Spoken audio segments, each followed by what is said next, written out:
France, un ministre de la Justice sur le banc des accusés. Le ministre français de la Justice en exercice, M. Éric Dupond-Moretti, est assis depuis lundi sur le banc des prévenus devant la Cour de justice de la République française, accusé d'avoir abusé de ses fonctions de ministre pour régler des comptes liés à son passé d'avocat. C'est un fait rare qu'un ministre en exercice, plus particulièrement de la justice, réponde de ses actes devant une institution dont il a la charge. Qui peut imaginer, par exemple, qu'un chef d'état-major militaire le plus gradé de l'armée, devant la cour martiale, sans se mettre d'abord en retrait? Personne.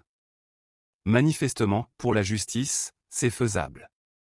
En tout cas, à tort ou à raison, il est reproché au ministre français de la Justice d'avoir profité de sa fonction pour régler ses comptes avec des magistrats. Selon l'accusation, le ministre aurait tout simplement cherché à se venger de magistrats avec qui il a eu des difficultés et des problèmes quand il était avocat. Il aurait toujours entretenu des relations conflictuelles avec cette profession.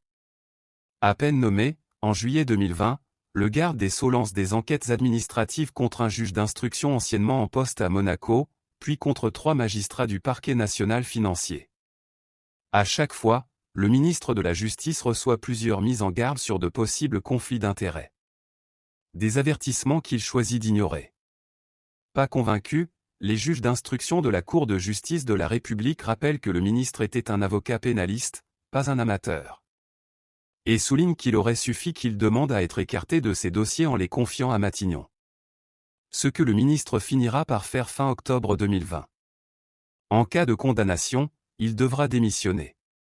C'est la règle claire, rappelait la première ministre française il y a quelques semaines. Ne serait-il pas plus juste, sans jeu de mots, que le prévenu se mette en retrait d'abord et de reprendre ses fonctions s'il n'était pas coupable?